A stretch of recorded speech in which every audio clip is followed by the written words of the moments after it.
Thank you for attending the 2024 annual meeting of the Prescott Chamber of Commerce. I'm Sanford Cohen from Arizona's Hometown Radio Group, past chair of the Prescott Chamber of Commerce, currently serving on the Prescott Chamber Foundation Board, and past president of the Prescott Valley Chamber of Commerce as well.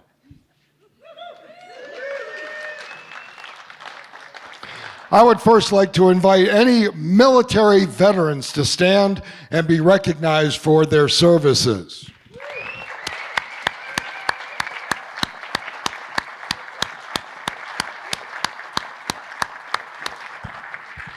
And please remain standing, and let's start the morning with our Pledge of Allegiance. Everyone please stand.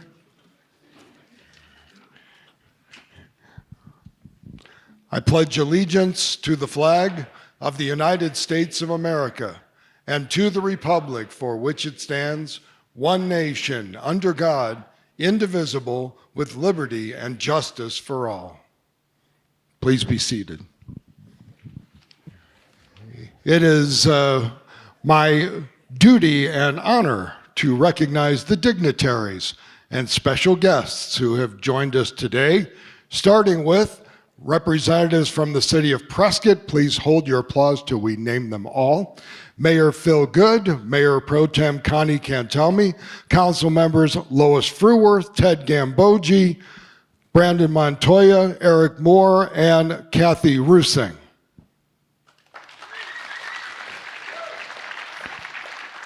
Also representing the City of Prescott, Deputy City Manager Tyler Goodman, Director of Recreation Services Joe Baines, City of Prescott Tourism and Economic Development Team John Heine, Christina Binkley, Mike Kelly, and from the Prescott Public Library Paula Frotier.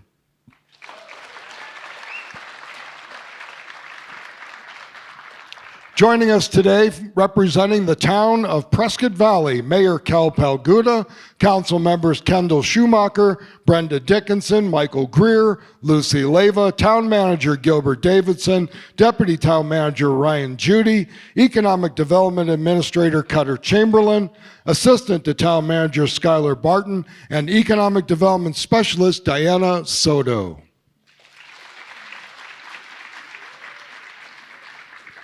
From Senator Mark Kelly's office, Judy Saltrop.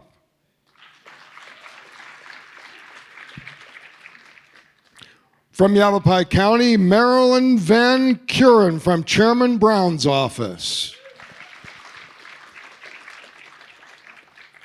Representing Dignity Health YRMC President and CEO, Dr. Anthony Torres. Representing SIMPO, the Central Yavapai Municipal Planning Organization, Vinny Gallegos, Director, and the team, Bryn Stoller, Leslie Contreras, and Michael Lamar.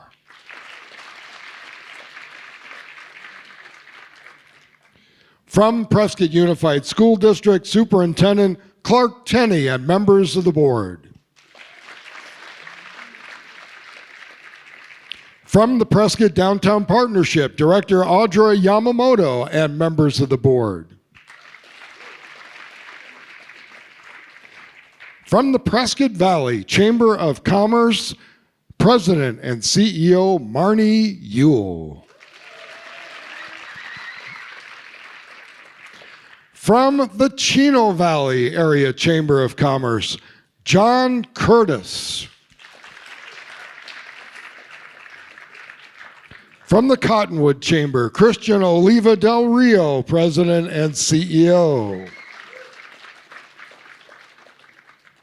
From Prescott Frontier Days, General Manager Jim Dewey Brown. And from NACOG, Regional Director Terry Drew.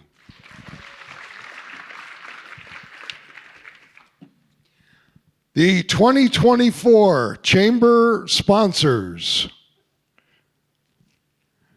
and they are, as if you couldn't read from back there, starting with the bronze sponsors, Blue Compass, Touch Market, The Ranch, the Dells Prescott, Better Business Bureau, Yavapai Campus, Drake Cement, Credit Union West, and new for 2024, Prescott Outpatient Surgical Center. Okay. Then the silver sponsors, Fan Contracting, AARP Arizona, Renewal by Anderson of Arizona, Goods from the Garden, Accent Care, New Life CPR, DDE Solar Solutions, and new for 2024, Pine Ridge Marketplace. Then the gold sponsors, Yavapai Title Agency, Blue Cross and Blue Shield of Arizona, Pure Wafer, Lamb Chevrolet, Foothills Bank, The Center, Club Travelo, and Leslie Jacobs Real Estate.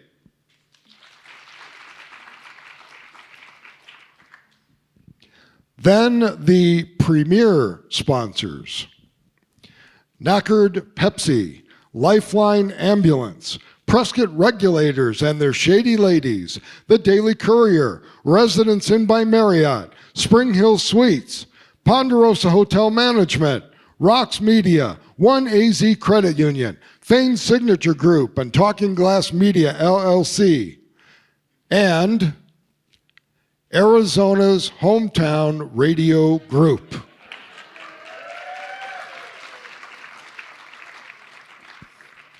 Then the lead sponsors, and they are Finley Automotive Group, Dignity Health Yavapai Regional Medical Center, Freeport McMoran, City of Prescott, APS, AZTV.com Channel 7, Desert Financial Credit Union, Yavapai Gaming Agency, Bucky's and Yavapai Casinos, and new for 2024, Prescott Frontier Days, the world's oldest rodeo, and Hayley Construction.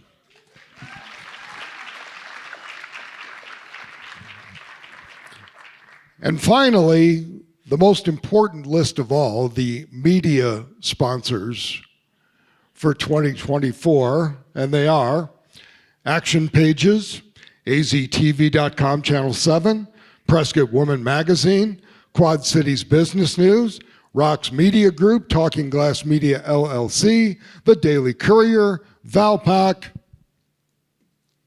and Arizona's Hometown Radio Group. Thank you, media sponsor. We want to say thanks, of course, to the Elks Theater for hosting today's event, and a big thank you to Bucky's and Yavapai Casinos for hosting today's refreshments from the Gray Room. We have Rachel Olson, Marketing Manager, for some remarks on behalf of Bucky's and Yavapai Casino and the Gray Room. Thank you. Good morning. I'm Rachel Olson. I'm the marketing manager for Yavapai Gaming Agency, representing Bucky's and Yavapai Casino. We're proud sponsors of the Prescott and Prescott Valley Chamber, and super honored to be able to offer breakfast this morning from the Gray Room, which is located on the 3rd floor at Bucky's Casino. Chef Alex Rivera and Chef Will Castor are prepared everything for you this morning. We have a really great menu if you haven't been up there. It changes seasonally, it's locally sourced, and the specials rotate daily, weekly, monthly. So a couple events we have coming up next week is the Around the World. Each day, Tuesday through Saturday, is a different special 3-course meal from a different region around the world. Valentine's Day, and then in March we have a chef's table with wine pairing to look out for. So anyway, thank you. I hope you enjoyed your breakfast, and thank you. Thank you. I did want to draw your attention to this win button. This is not for the Detroit Lions, although it could be. After 32 years, they finally won a playoff game. But actually, this is from the Ford administration. This is whip inflation now. Hopefully, we can do that. We want to say thank you to Talking Glass Media for filming today's ceremonies. A thank you to Sky City Productions for sounds and staging. And thank you to Bob Shanks for taking photos today. And thanks to Puzzle Rides Prescott for giving folks a lift today as well. I would like to invite 2023 Board Chair Mackenzie Rodgers to the stage for an update. Thank you, sir. Good morning, all. I am Mackenzie Rodgers, and first I want to thank you for letting me serve this wonderful community as board chair again. It has been a very busy year for the Prescott Chamber of Commerce, and I'd like to thank you, the members, our board of directors, ambassadors, staff, and volunteers that made 2023 a great year. It is my pleasure also to thank the Chamber's own ambassadors. Would they please stand and be recognized?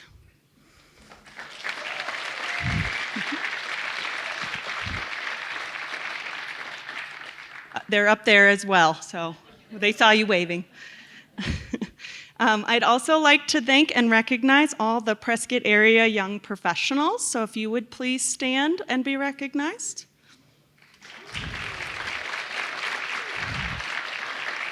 Woo-hoo. And now our wonderful chamber staff, Sherry Heine, Robert Coombs, Crystal Stewart, Marie Simpson, Glaucia Hernandez, and Katie Citronbaum. Please stand and be recognized.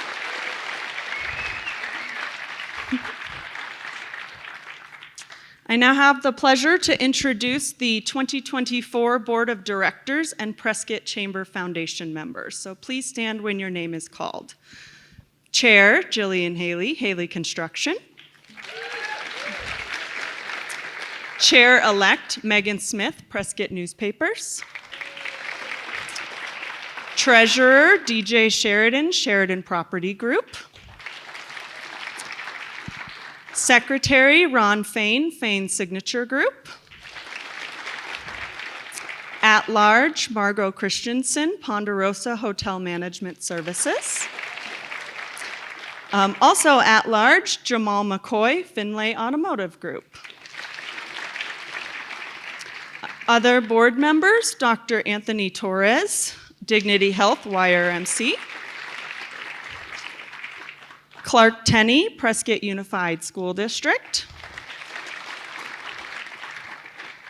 Don Lukes, Foothills Bank.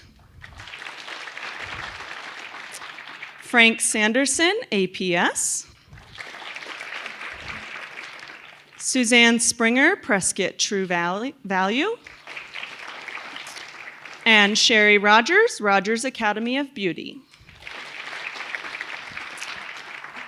Our Prescott Chamber Foundation board members, Chair Darla DeVille, APS. Past Chair Mike Fan, Fan Contracting. Vice Chair Sanford Cohen. Treasurer Suzanne Springer. And at-large Lenora Bateman, Bennett Oil. Some business. Can I get a motion to accept the 2024 Prescott Board of Directors and Foundation Board as presented? Can I get a second? All in favor? Motion passes. Thank you.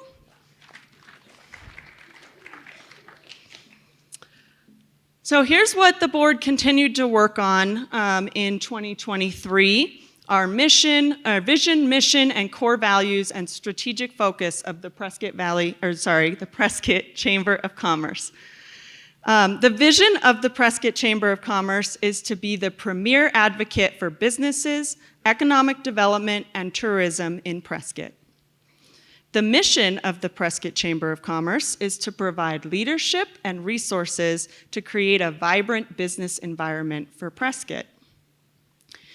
The Prescott Chamber of Commerce core values are honesty, loyalty, integrity, and trust, collaborative, accountability, inclusive, and welcoming, innovative, excellent service. The Prescott Chamber of Commerce has completed the following strategic areas over the past 3 years. As a catalyst for business growth, a convener for leaders and influencers, and a champion for a stronger Prescott, we focused on 4 key dimensions, including purpose, stakeholders, leadership, and culture. And we identify with 8 influences with the action plans to achieve our goals. The nature of belonging and gathering, communication and technology, scarcity and abundance, resource alignment, global impacts, population shift, political and social fragmentation, and leadership. Our top accomplishments for 2023 were between the Prescott Chamber and Prescott Chamber Foundation. We've won over $250,000 in grants.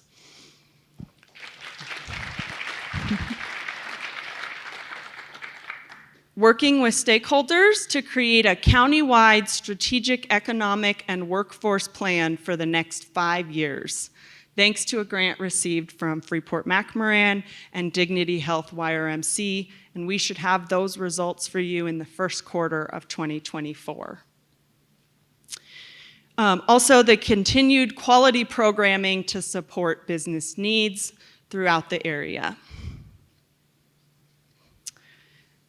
In 2023, we created our 2024 to 2026 strategic plan with a theme of thriving together, with key pillars around economic prosperity, community engagement, innovation and sustainability, advocacy and collaboration, member support and development, and celebrating success. Our other stats: overall membership, 1,055. That's all of you.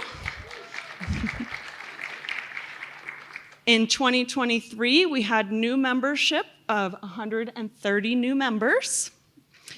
We had 154 members celebrate their 10-year anniversary with the Chamber. 163 members celebrate over 20 years to 49 years. And we had 9 members celebrate over 50 years of membership with the Chamber. We conducted 44 ribbon cuttings. We hosted 36 KQ&A radio shows. And the Visitor Information Center, so we fielded over 16,000 phone calls, over 25,000 walk-ins, over 1,000 walking tours, provided over 600 relocation and visitor packets, and saw over 400,000 Chamber website and page visits, and have over 9,500 social media followers.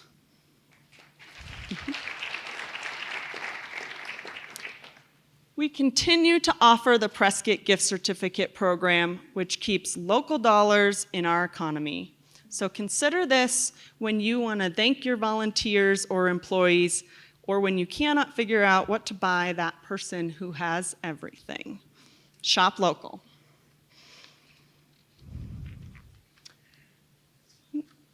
We have a few other announcements today. We partnered with Rox Media to produce our 2024 Community and Business Directory, which has been mailed out to the full membership. We are also happy to announce the 43rd Annual Bluegrass Festival dates, sponsored by Lamb Chevrolet for June 22nd and 23rd of 2024.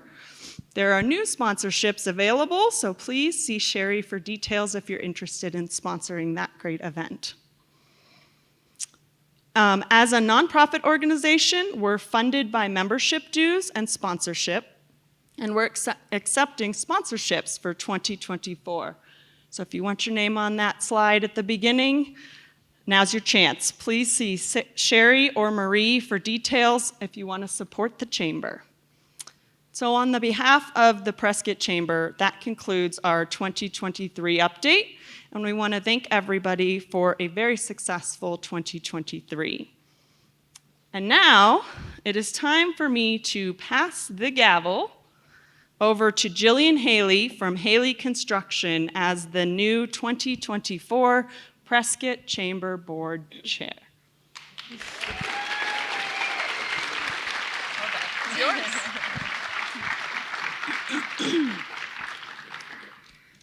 Thank you, Mackenzie. This is an honor and big shoes to fill.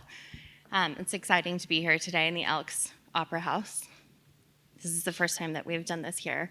This is actually literally why I became a business owner in Prescott, Arizona. When I came home from New York and I started with our company, this was the first project my brother and I worked on together. And then we decided we actually didn't hate each other. And now we're business partners. And so let's get down to business. First order of business is to recognize our outgoing chair and our board member who has served their terms. I'm nervous, if you can't tell. Oh, she's a hard act to follow. So thank you, Mackenzie. 2023 was a great year, and 2022. On behalf of the board, membership, and staff, we want to thank you for your leadership. And on that note, I just wanted to say a couple words about Mackenzie. Just want to thank you for your dedication to this organization and to the entire community. I'm sure many of you would agree with me when I say that you have taken us to new heights. As a leader, you elevate everyone around you. You are humble, but you are also powerful. And that's rare in a leader, and that should be celebrated. So you're a remarkable person and an exceptional leader, and we will miss you. So I would like to recognize you and,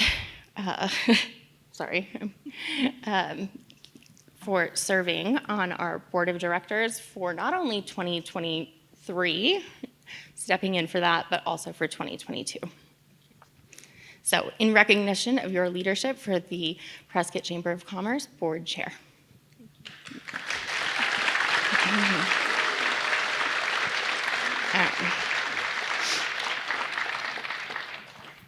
I also would like to recognize that Mackenzie has been on the board and a board member from 2017 to 2023.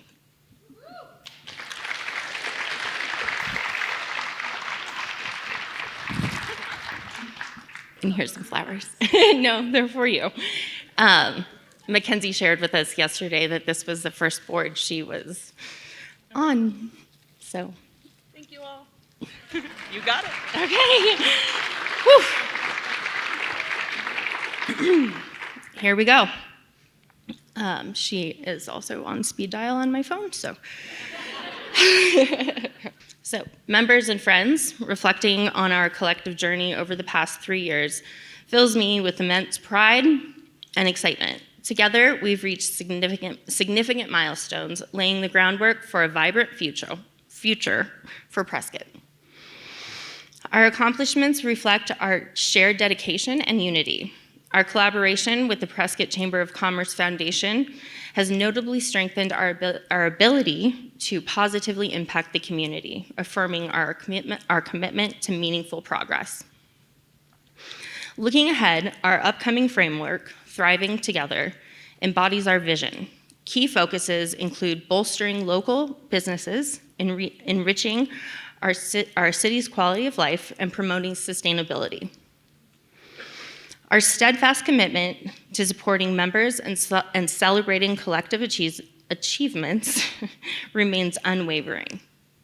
As the 2024 chair of the Prescott Chamber of Commerce and as a business member of this community, my focus will be on sharing knowledge, coordinating our efforts, and providing support to our chamber staff. This collaborative approach aims to enhance the economic stability of our entire community, as well as our neighbors. With sincere gratitude for your unwavering support, let's continue let's continue this inspiring journey hand in hand. As we move forward, let's embrace the thought that we are better together. Let's be better together. Thank you, and I look forward to a great year.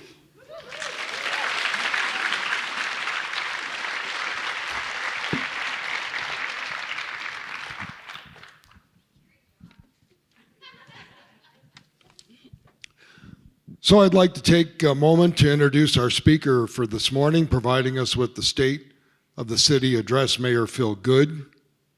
Phil Goode was born and raised in Sacramento, California. After graduating from high school, he enlisted in the U.S. Army in May of 1970, served a full combat tour with the 101st Airborne Division in Vietnam. He received the Bronze Star Medal, Air Medal for over 50 combat assaults, Combat Infantry Badge, Vietnam Cross of Gallantry with Palm, Vietnam Campaign Medal with 2 Bronze Stars, and several others. After leaving active duty and serving 5 additional years of reserve duty with the Army, he received his honorable discharge in 1977. During this time, he earned a bachelor's degree in biological sciences from California State University, Sacramento, graduating magna cum laude. He had a 35-year career in the healthcare industry, reaching vice presidential positions with Medline Industries and CareView Communications, and also held management positions with Medevac Industries, Kinetic Concepts, Inc., and Applied Medical. Phil is a 31-year member of the American Legion Post 6 Prescott, and life member of the Veterans of Foreign Wars, Post 541 in Prescott, serving in leadership positions in both posts.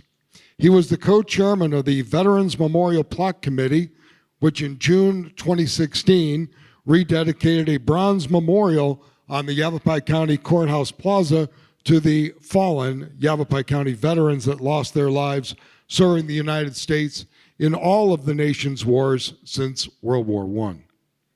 He was elected to the board of directors of the Central Yavapai Hospital District in 2016, protecting taxpayer assets for Yavapai Regional Medical Center and its ancillary facilities. He served as a commissioner on the City of Prescott's Planning and Zoning Commission and was the co-chairman of Mayor Oberg's ad hoc committee on sober living rehab homes. Phil serves on the board of directors of the Yavapai Republican Men's Forum and was a past vice chairman of the Yavapai County Republican Committee. He's also a member of the Citizens Tax Committee, a taxpayers watchdog in Yavapai County, where he served as chairman of their Public Policy Committee for several years. Phil's a member of the Prescott Sunup Rotary Club, a big supporter of improving education. He served on the Yavapai County Teacher of the Year panel and as a member of the Prescott Basis School Advisory Council. Very interested in water resource management, he's a member of the Public Policy Committee for the Citizens Water Advocacy Group. And finally, as an avid golfer, he was the champion of the 1996 Ralph's Senior PGA Pro-Am Classic Tournament. Phil also appeared on the TV game show Jeopardy and was a 4-time champion on the TV game show Tic-Tac-Doe in the 80s. Phil is married to his wife Toby and has 4 adult children. Please welcome the mayor of the City of Prescott, Phil Goode.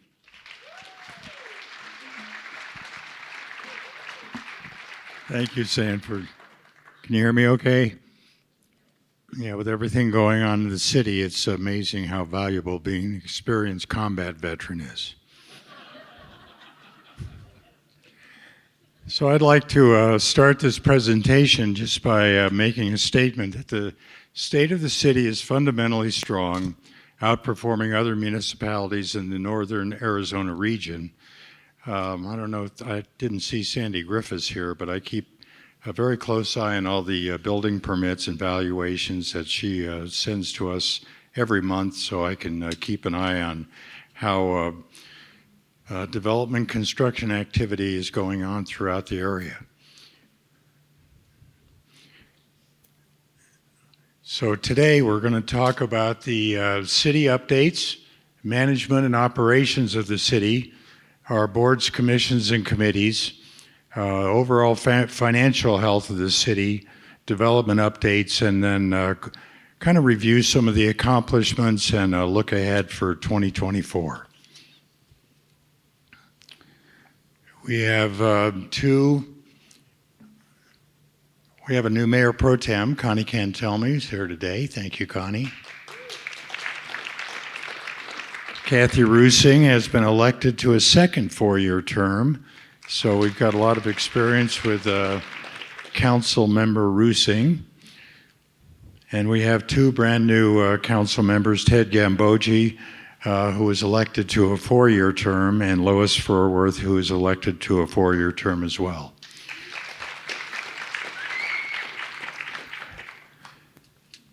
Our city manager recruitment process is underway. We do expect to have an interim city manager named pretty soon.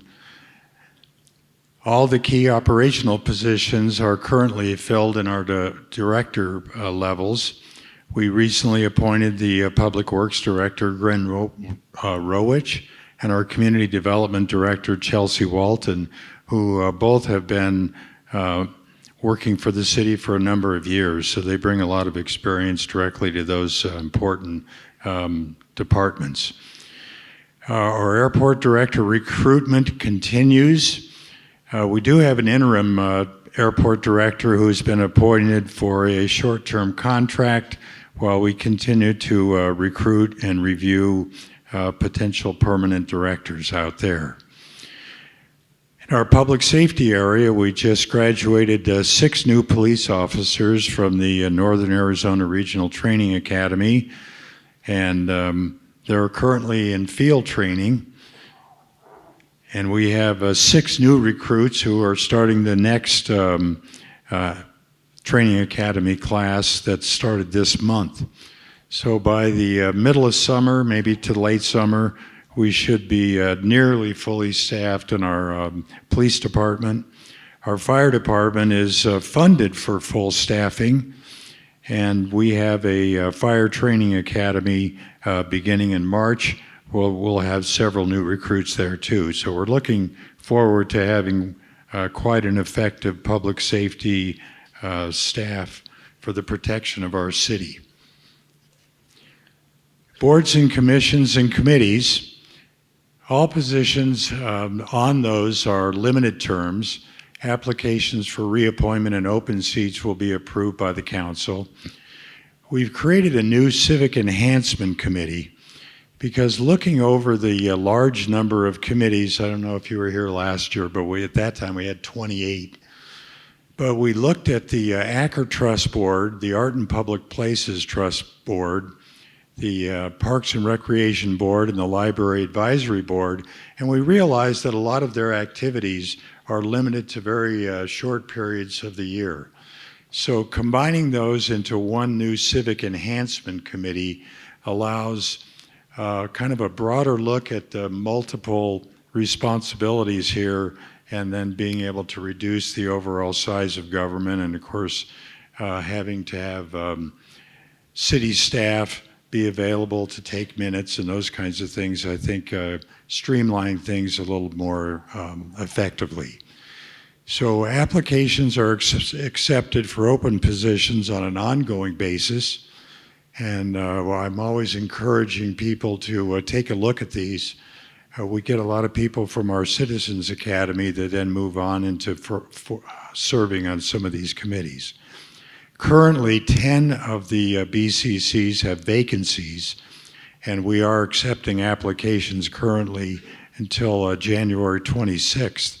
So that's for some positions who have expired and they have to reapply, and then of course open positions as well. There are currently 3 ad hoc committees that I created. The Water Policy Review and Monitoring Commission, the Charter Amendments Review Commission, and the Veterans Commission are all ad hoc committees formed under my term. And then we have another ad hoc committee that's the General Plan Committee that serves until they complete the design of the general plan that's required every 10 years. So they will meet, and then once their business is concluded, make their recommendations to council, and then have that put on the ballot for a vote by the residents. Our Prescott water policy is a critical policy to manage our portfolio in the city. It was established following the decision and order allowing Prescott to be designated as a assured water supplier, which allows us to manage our own water portfolio without the Arizona Department of Water Resources having to look at every development.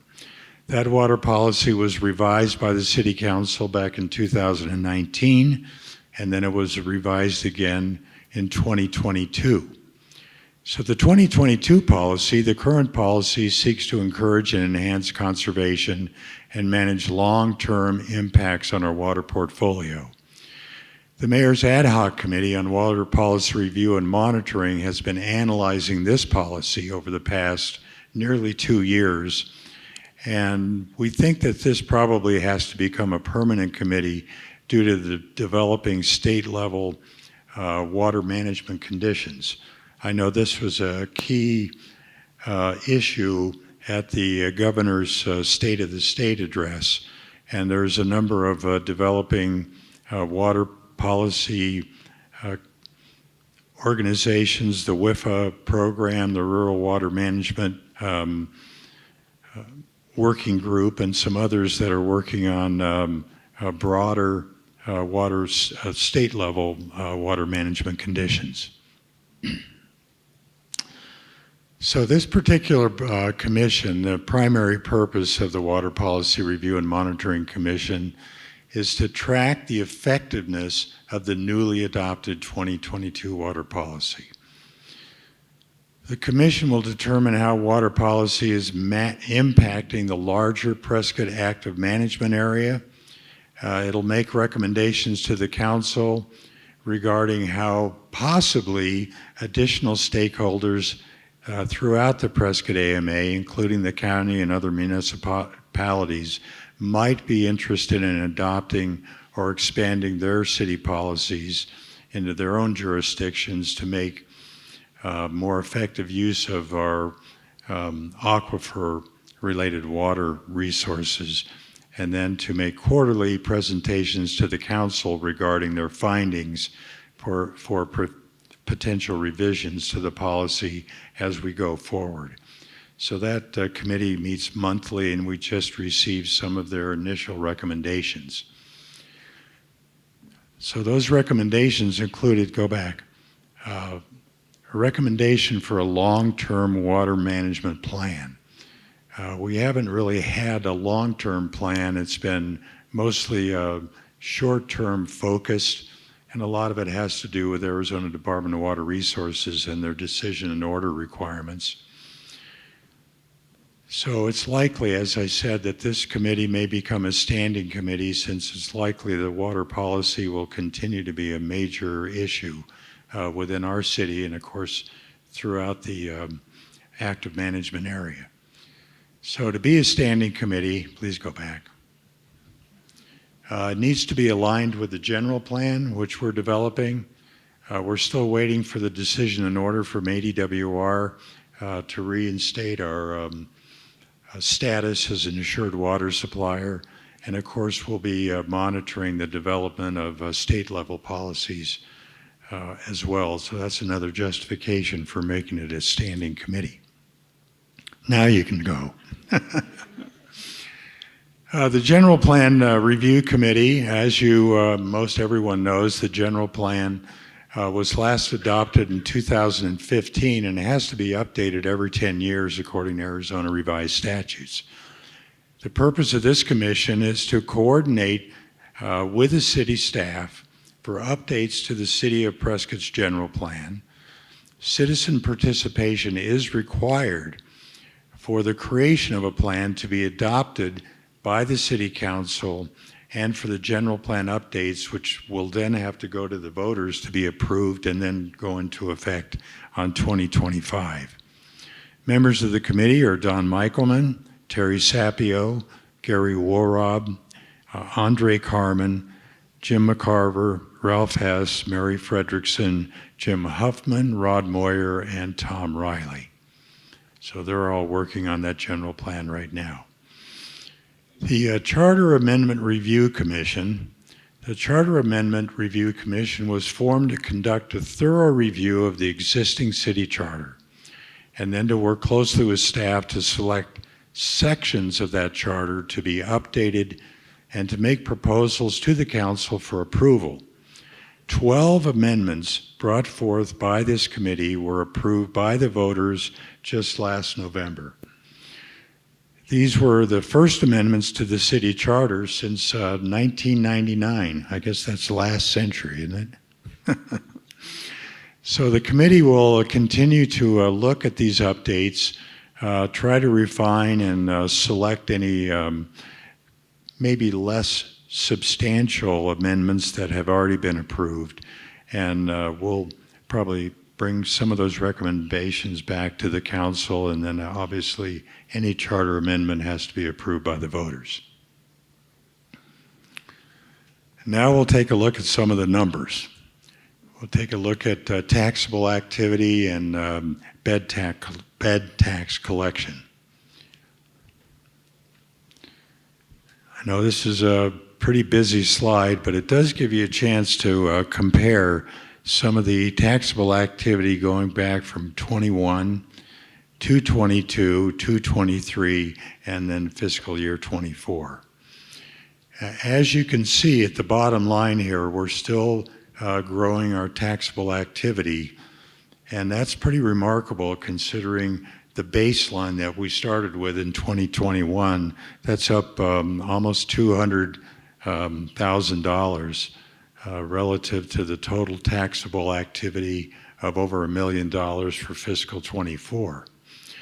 I think I'd point out this area here. You're seeing a big drop off in taxable construction activity, but when you look at where we were in 2021, there was a drop off and then a huge resurgence here in 23 as more construction really got going in some of our North Prescott areas. So that's of a little bit of a concern, and at the next slide you'll see a little, maybe an understanding of how that kind of happened.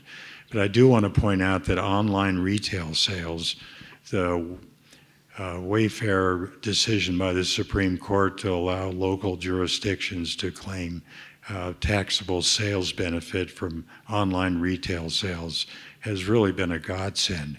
This has really kept us into the positive areas here, because you look back in 2021, it was up 31% over into 22, still growing in 23, and growing even stronger in 24. So that's allowed our total taxable activity to continue to be positive. Next slide. This is our transient occupancy, or our bed tax collections. Clearly in 2021, people were coming out of the pandemic and being forced to stay at home, and they had a chance to kind of get out and do some traveling, and fortunately for our local jurisdiction, there was a lot of interest in coming up to Prescott and staying here. So we had a huge increase between 21 and 22. Then over 23, it was kind of flat, and we continue to see some negative numbers here that usually happens in the early parts of the winter. But still, when you compare where we are today with where we were in 21, again, we're over 200,000 in positive transient bed tax collection. I know I was just talking to Margot Christensen, and they're still seeing some really high occupancy rates in their hotels. And when we go a little further into the presentation, you'll see that we're likely to have 2 new hotels developed here in the next year or so, because I think the demand is clearly there. Next slide. Here's an example of the single-family housing permits within the city. In 2022, we issued 219 building permits for single-family homes. In 23, we did 222 permits, so we were actually positive, even though it was a small number, 3%, or 1.4% in 3 actual building permits. But this is kind of interesting here, that the valuation in 22 of all these building permits was $451,000. That's just for the value of the permits and the average building permit valuation. And then in 23, it dropped down to 428. So even though we're issuing more permits, the valuations are a little less related, I think, to maybe some smaller construction because of access to construction financing. And then, of course, we're seeing the impact of increasing mortgage rates. So some of the smaller developments seem to be a little more attractive to compensate.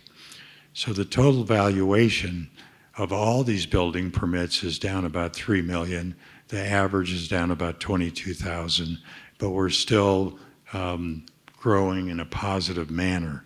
And looking at some of the neighboring municipalities and even the county and their building permits, most of those are quite negative.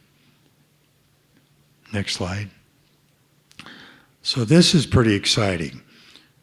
You know, there's been such a dearth of lease and apartment rentals that it caused such a huge increase in rental rates, lease rates, and for a couple of years there were waiting lists just to try to get into one of these apartment or leased facilities. But clearly the market is responding here.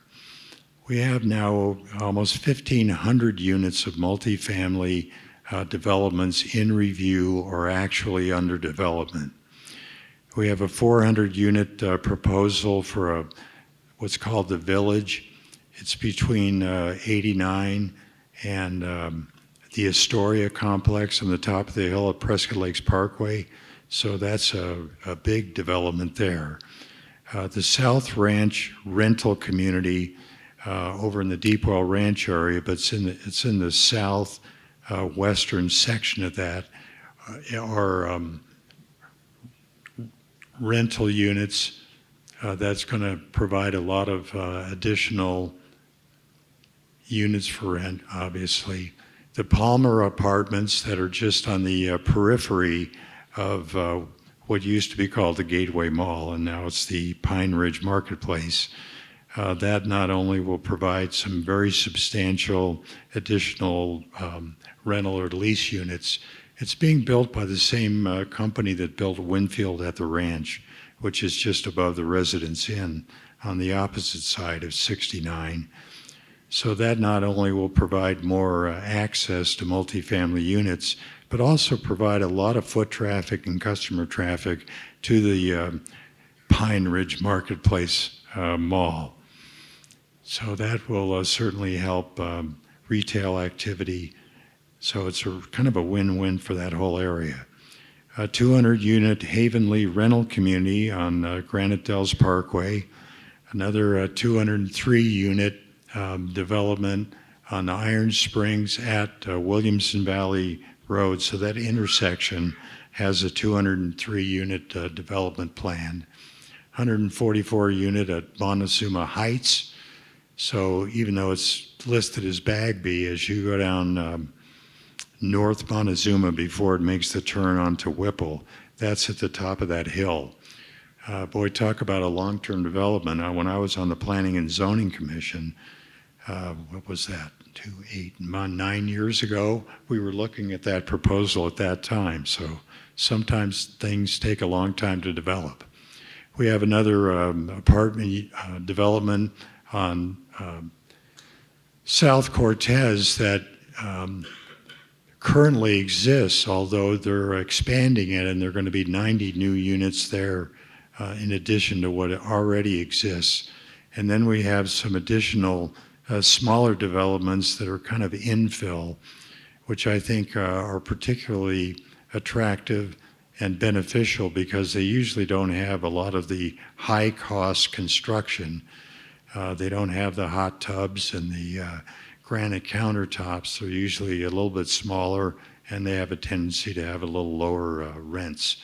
So when you add all of this up, it's really going to help a lot, especially when we talk about trying to provide more affordable workforce housing for the essential workers and also some of our service workers that are so difficult to recruit and retain for our small business community.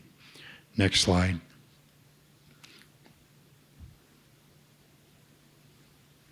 Next slide, please. Anybody awake back there?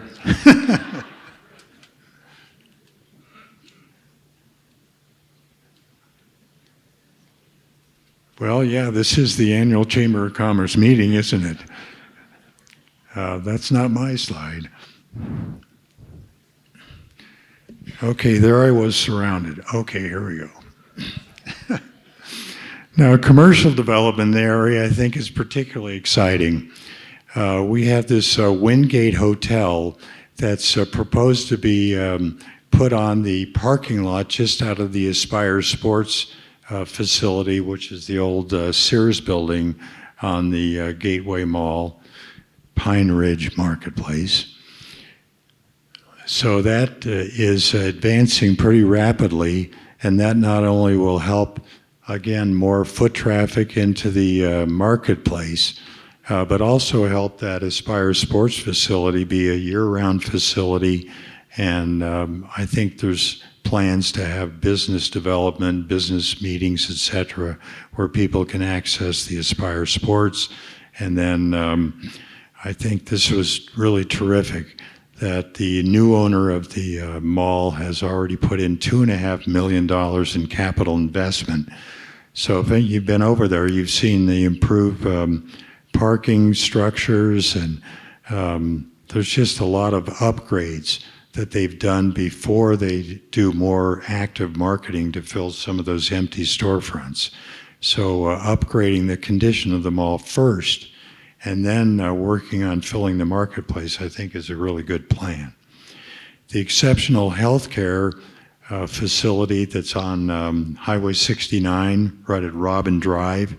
A lot of people have been looking at the long work that they've done to prepare the building pad. Finally started going vertical about a month ago. So it's going to be a full service, but what's known as a micro hospital, because it's only going to have about 10 inpatient beds. But having another healthcare and hospital quick access to the problems that we've seen down on 69, I think is going to be beneficial for the community. This HEF USA is a supplier to the Ruger Firearms facility out there on Ruger Road, and it's taken over the former FedEx building. Now, as I think most everybody knows, we have this huge FedEx distribution building of 220,000 square feet that opened and is operating now with, I think they're starting their second shift, where their intentions are to have 3 round-the-clock shifts operating that huge distribution facility. So this certainly is another example of an attractive tenant to move into some of the areas south of the airport. It's a 26,000 square foot building. We have the former City Hall redevelopment is being proposed. This SAFE complex that is a huge investment from Embry-Riddle Aeronautical University. SAFE stands for the Strategic Academic Flight Education facility on the north side of the airport. So a public-private partnership with Embry-Riddle. And then there's this Big Sky spec 82,000 square foot manufacturing facility at the air park. So this is a situation where we now have a building pre-designed and ready to be moved in for businesses that want to relocate. We've always had the problem before where businesses said, well, I need 20,000 square feet and I want to locate by the air park. Okay, great. Well, we'll have to build that for you. Well, now these are pre-built, so it really makes it easier for businesses to locate in that area. And then there's, as I mentioned before, another hotel development near the La Quinta Inn, right across from La Quinta at the old Black Canyon Highway and across from, I believe it's Sunrise. So a lot of people have been talking about what's that big pad that's being developed there, and the owner decided to prepare the pad before they started recruiting for an occupant. And now we don't know what the brand is going to be, but it's going to be 200 rooms. So that, again, is just showing that there's a lot of demand for hospitality facilities. Next slide.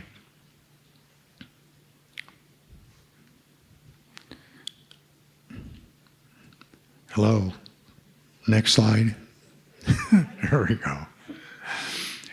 So highlights and accomplishments. Of course, we completed the Granite Creek Corridor project. I don't know how many people have been down there yet, but you know, that's going to be quite an attractive amenity, not only for residents, but for visitors to be able to take that Granite Creek Corridor all the way from, I believe, Aubrey Street in the south, all the way up to the Granite Creek Park. We've got that beautiful mural that's been completed. It's just, I think that was a great addition to our downtown area. Of course, the intergovernmental agreement for the Glassford Hill property and the land acquisition so that we can create the Granite Dells Regional Park. Our first workforce housing committee has been meeting now over the last year, and we just received some really great recommendations from them. I believe it was just yesterday. We've opened these teacherages. Superintendent Tenney back there. So this was such a really neat thing that we did, even though it's only 6 two-bedroom homes that's benefiting 4 teachers that are primarily there for recruiting of new teachers in the community so they have a place to live while they're trying to find long-term housing. And then 2 of those units are set aside for the city, one for police officers, new recruits while they're trying to find a place to, a long-term resident, and the same thing with one for the fire department. So being able to work together with PUSD, with a number of other kind of vendors. I mean, we got fencing, we've got lease management. A lot of this stuff was kind of donated to make this work. And even though it's a small first step, anybody who's been over there has got to be impressed with the quality of those manufactured homes. They're really pretty nice. We have an approved purchase agreement now for the redevelopment of the old City Hall on Cortez Street. So that was a long time in development, but it has, we do have an agreement now, and the developers are starting their due diligence of examining the underground condition of the parking area so they can determine exactly what their final development proposal is going to be.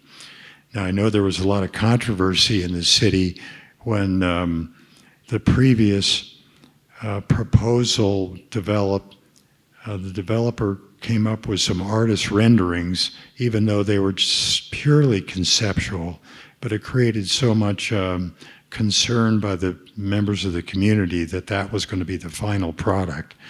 We told this new development team not to send out any artist renderings until they had a better understanding of what their final building is going to look like.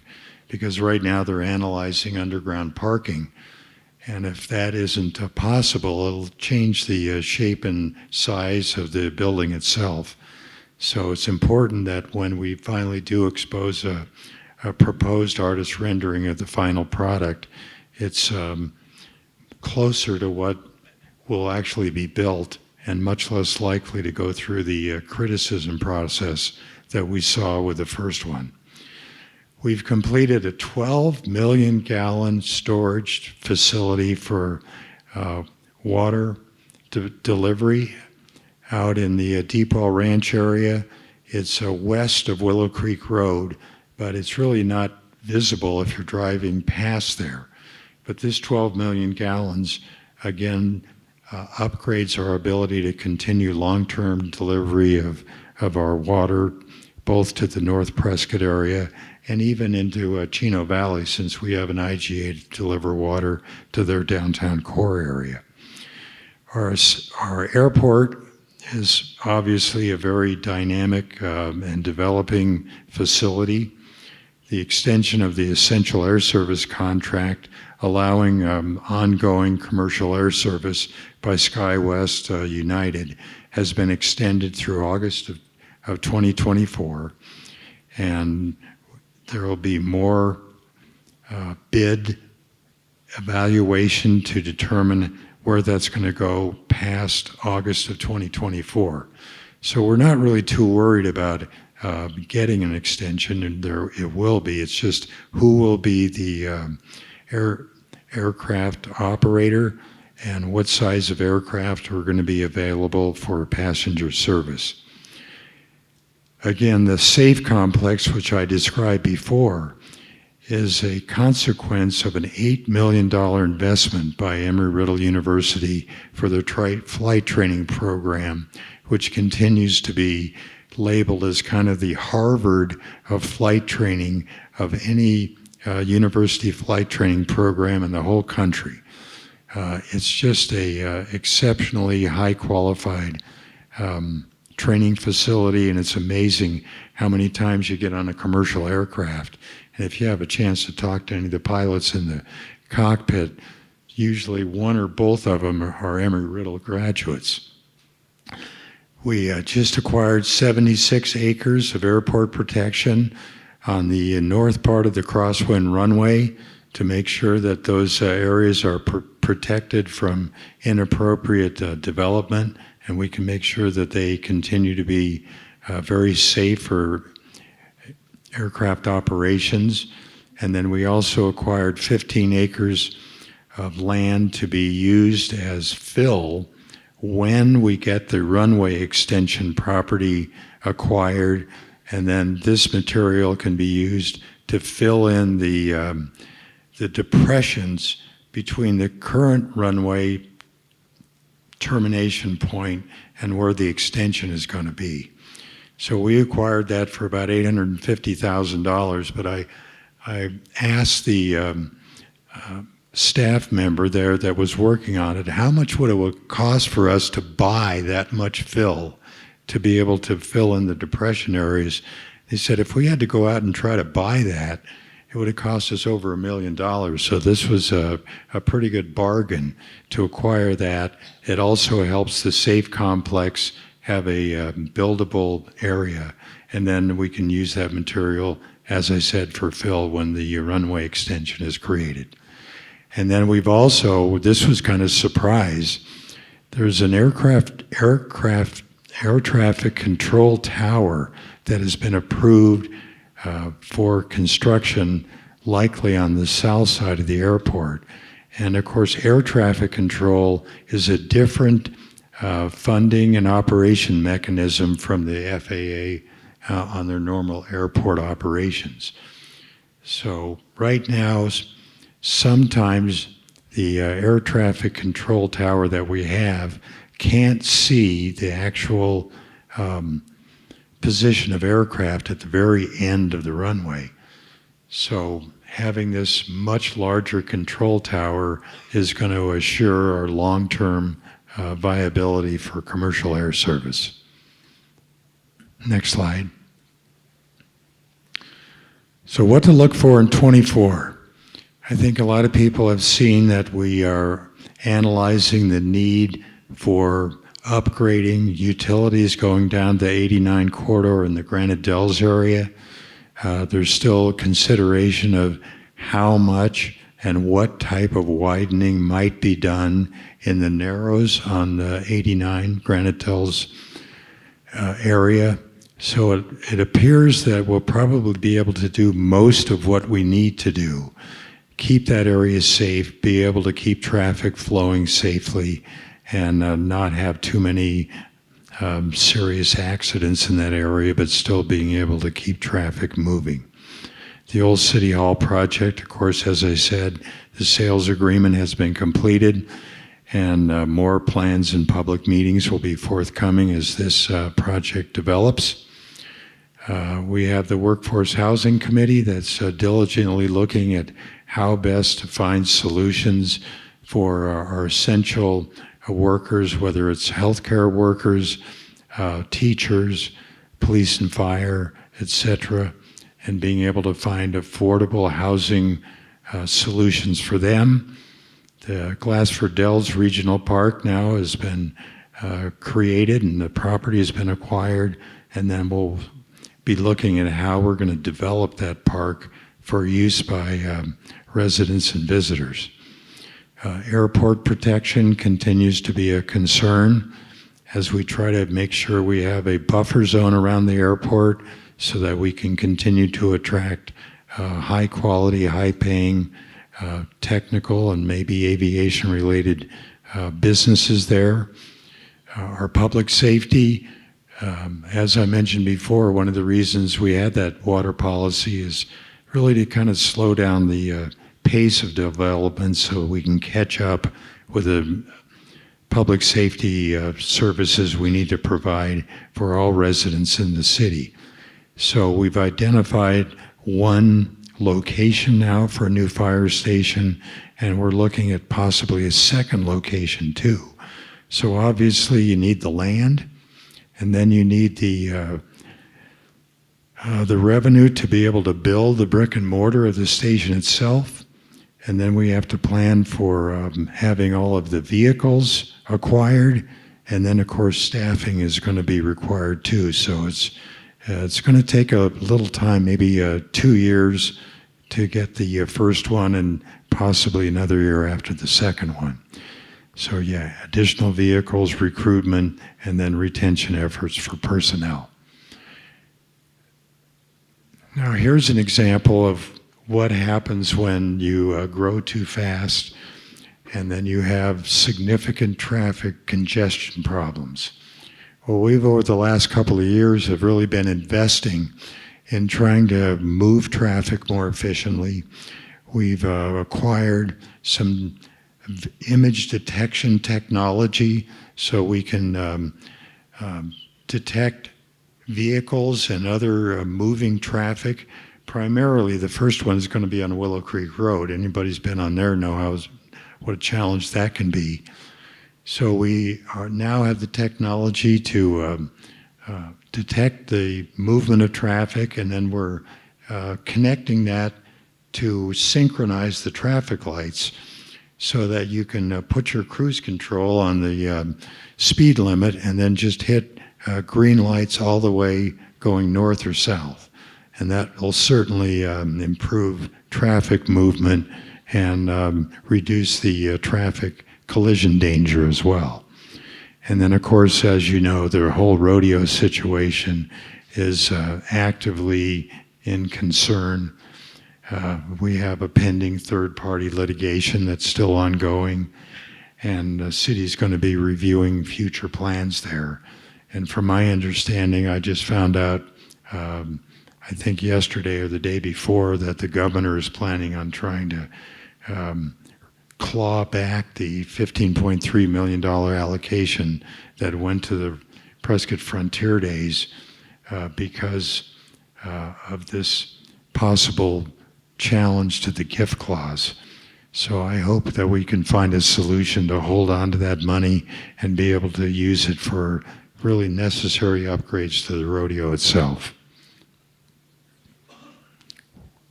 Next slide. So in conclusion, Prescott is positioned to mirror the conditions around the state of Arizona with steady, moderate economic vitality, bolstered by enhanced tourism and hospitality amenities including new lodging, dining, and attractions such as Glassford Dells Regional Park and others. And I wanted to contrast this because the economic forecast that was published in the Arizona Republic last month was really describing what's going to happen in Arizona's economy as it enters 2024 with a steady but slowing momentum hobbled by home affordability issues, but no recession in sight. So as I just described, I think we do kind of mirror what's happening within the state, but in a positive, growing, and fundamentally sound way. So with that, thank you very much. I want to say God bless and protect the United States of America. God bless the great state of Arizona, and God bless Prescott. Thank you.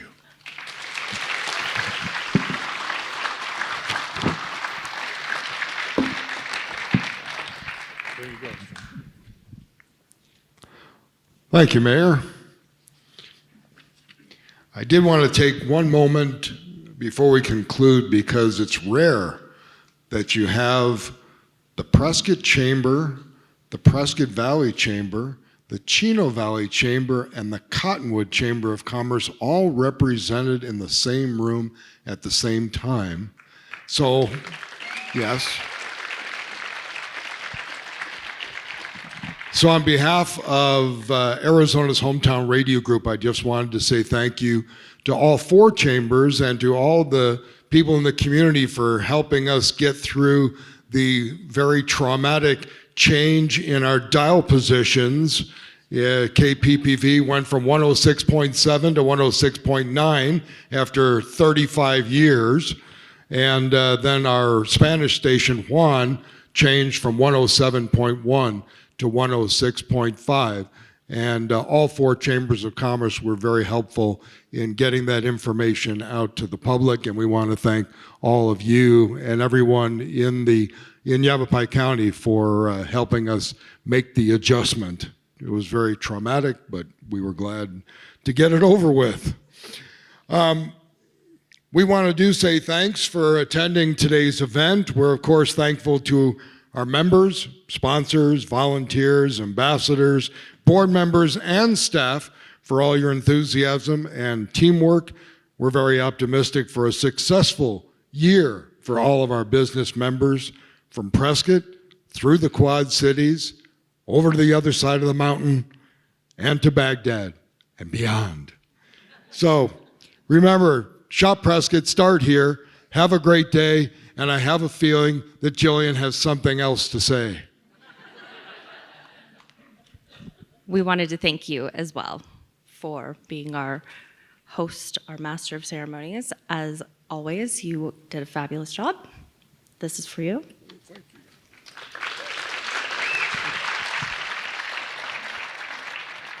Papa's got a brand new bag. Well, as it is my one and only marketable skill, I'm just glad that I'm given an opportunity to use it. But again, thank you all and enjoy a lovely day right here in the Mile High City. Thank you.